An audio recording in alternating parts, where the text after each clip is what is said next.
కొంతమంది పెద్దలు వెళ్ళి కలిసి చాలదండి టైము అంటేను ఆయన అన్నారట, ఇప్పుడు అది మేము చూస్తాంలేండి ఇప్పుడే చెప్పేసామనుకోండి, ఎందుకంటే యాక్చువల్ గనక ఇదే లాస్ట్ రోజు ఈ గంటతో కట్టేయాలని అందరూ పరిగెత్తుకెళ్ళి కడతారు.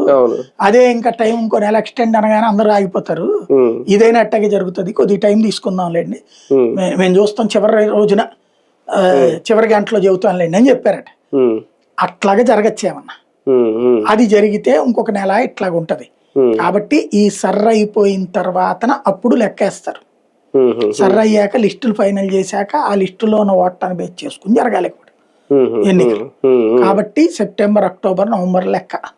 ఒక రకంగా అలా ఉంటే కొంచెం గడువు పెరిగినట్టే వీళ్ళకి కూడా. ఒకవేళ సెప్టెంబర్ లో జరిగిన వైసీపీకి ఈ 2 ఏళ్ళు ఏం చేసింది అనేది ఏమన్నా కౌంటింగ్ ఉంటుందా? తెలుగుదేశం వాళ్ళు చేసిన పోరాటాలు ఏంటి వస్తుంది అప్పుడు? స్థానిక ఎన్నికలు వాళ్ళు ఏం చేశారనే దాని మీద ఉండదు.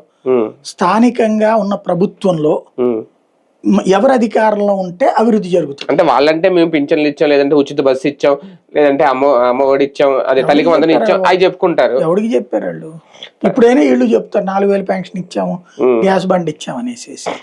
వాళ్ళు ఇవ్వలేదని చెప్తారు. దానికి అనుగుణంగా ఓటేస్తారా? మనం స్టేట్ డివిజన్ తర్వాత ఒక ఫియర్సమ్ పాలిటిక్స్ నడుస్తుంది ఆంధ్రాలో. భయపెట్టే రాజకీయం, ఎందుకు వచ్చిన గొడవరా మనం అనేటటువంటి తరహాకి జనాలు తీసుకెళ్ళి